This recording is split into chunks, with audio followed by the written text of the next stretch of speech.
In late August 2013, I travelled to the Maldives to research the impact of private waves, to the safari boat industry and the effect to the lives of many Maldivians involved in surf tourism. There is a massive public outrage in the worldwide surfing community to Tomburudu Island being sold off to a foreign developer. Tomburudu hosts the world-famous surf breaks of sultans and honkies that thousands of surfers have enjoyed over the years. Surfers all over the world will be mourning if these two waves become exclusive to the proposed resort being built there.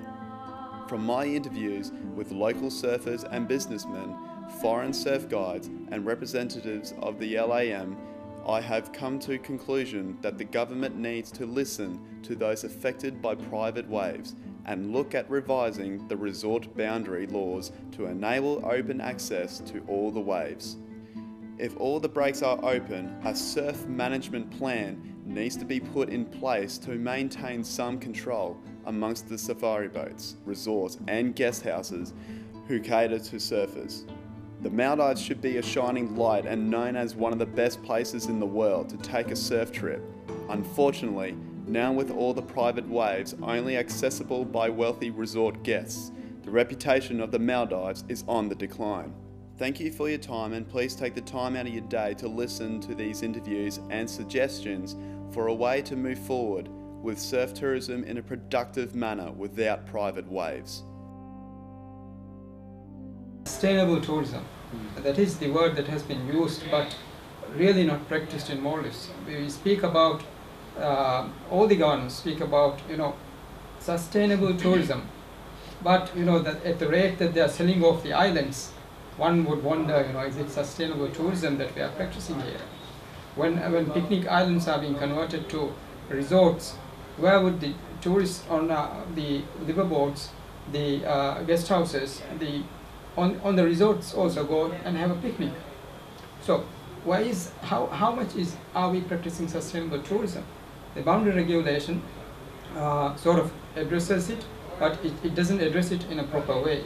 We need to find a solution which would sort of have a balance for the liverboards, for the guest houses, for the resorts as well. So that's where the boundary regulation needs to be sort of revised, and a crowd management solution needs to come in.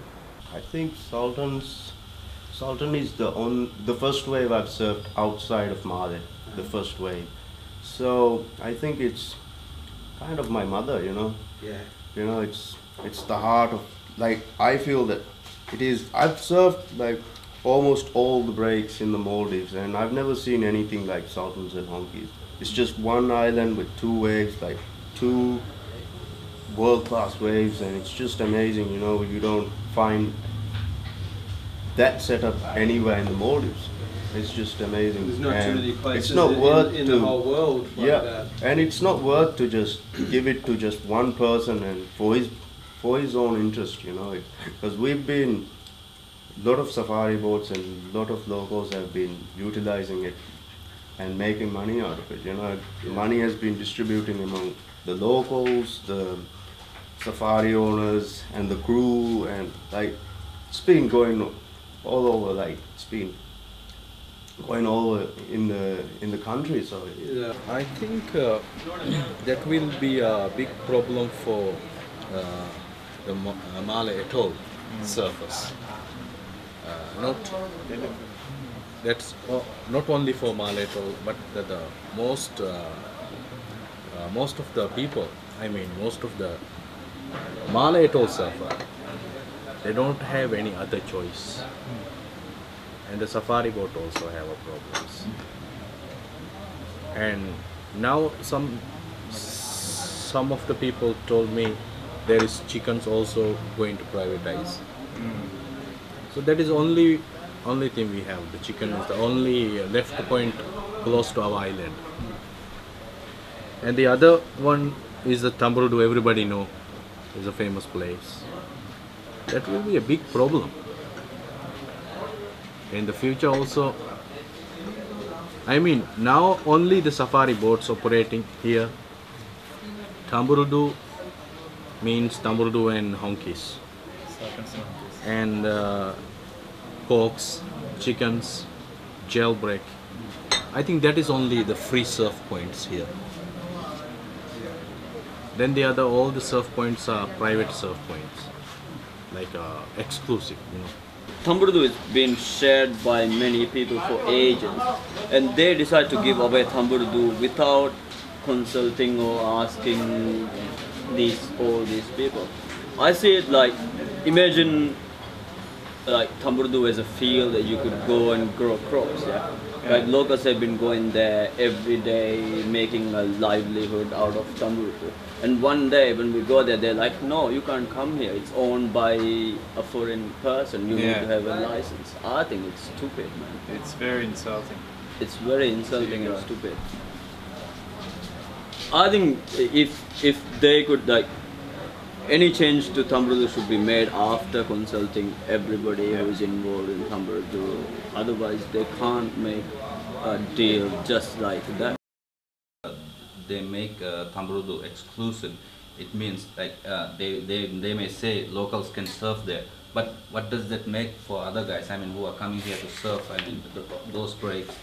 Like what I'm saying, if I go to your country and I want to surf your wave, your local wave, you'll be, I mean, welcoming us, right? Of course.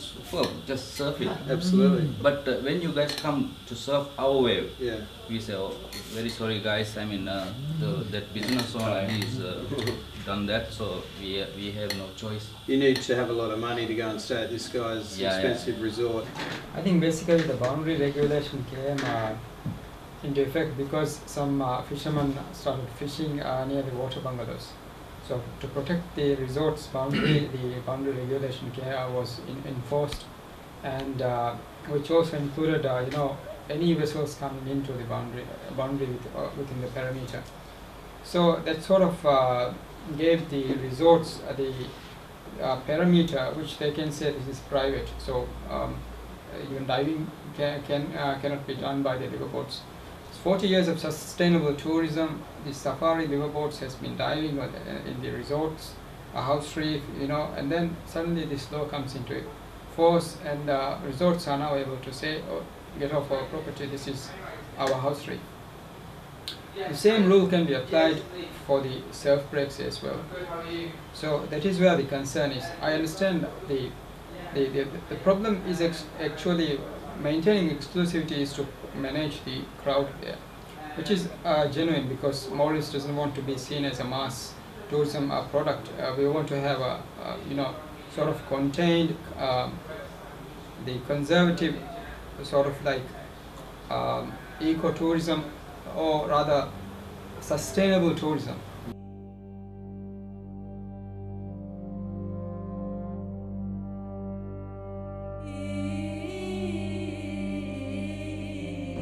Every day, but whenever there's more than 2 boats at a wave, guarantee there's confrontation.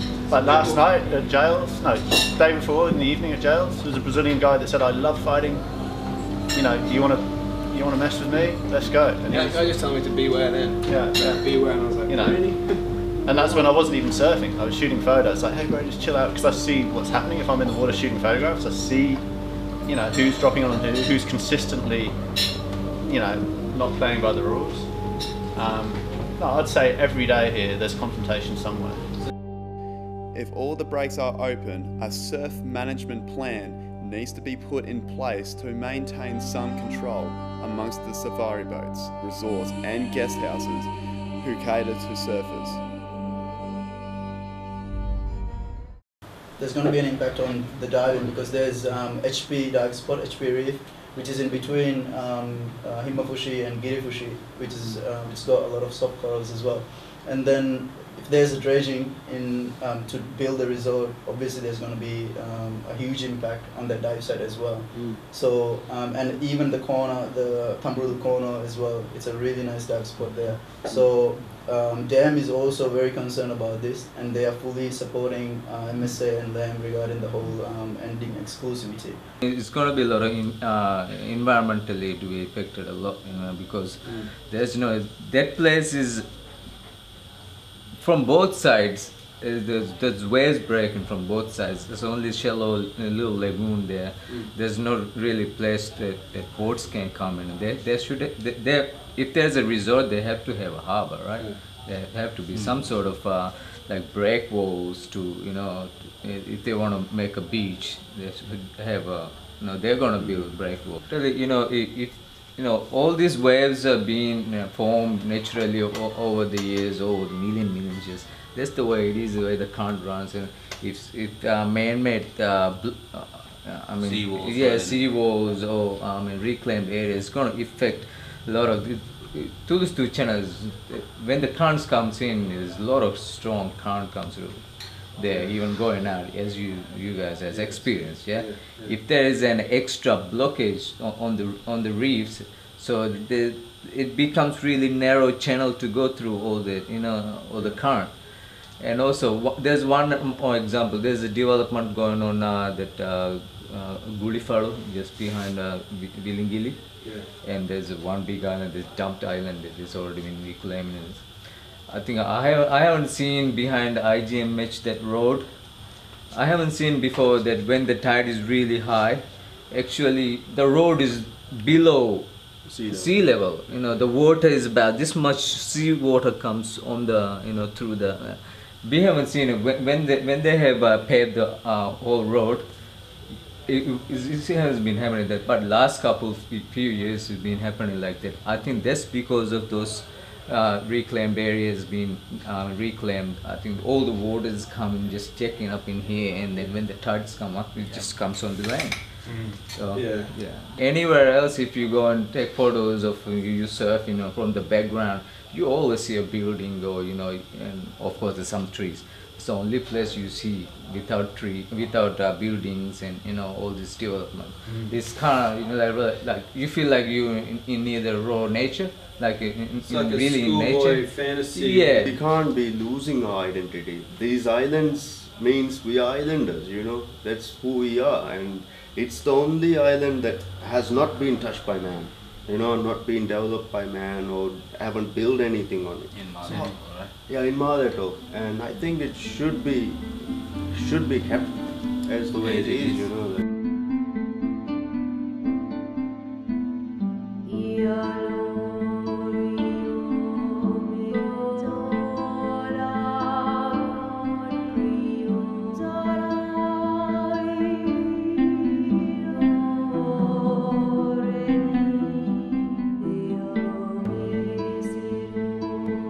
About security, what about us? Like, what about our freedom? We don't have any access to any islands or all this stuff, you know. Like, we're Maldivians, we grew up here, this is our land, we don't have any place to go, but yet I don't have any island which I could take my family on a picnic. Like, 1/3 of the population lives in Male, and we don't have any beaches to go and just like enjoy. So I think this is much more bigger concern than like all this other stuff. I really respect Tony for introducing modern surfing and modern equipment to the Maldives back in the 70s, but because him by privatizing this one wave and just holding it for too long just made it a viral thing, you know. Like, everybody sees the potential of like privatizing the wave, and they're going to, like, it's been following one by one. Our childrens and even like young generation, they need to sell this package tomorrow. They need to have liverboards, they need to operate guest house, even, you know, they want to sell this package as a tour operator. So we don't want to you know, stop selling from today. Like, see, I mean, giving the registry to the one person and telling this is waves for her or for him forever, you know, that we cannot accept. Our people, we need you know, better tomorrow. So our children's definitely they will talk about this tomorrow if we don't, and we don't want to, you know, wait for them. We need to rise this, otherwise they will blame us. Just open up all the waves and just live happily ever after, you know, so everybody can surf.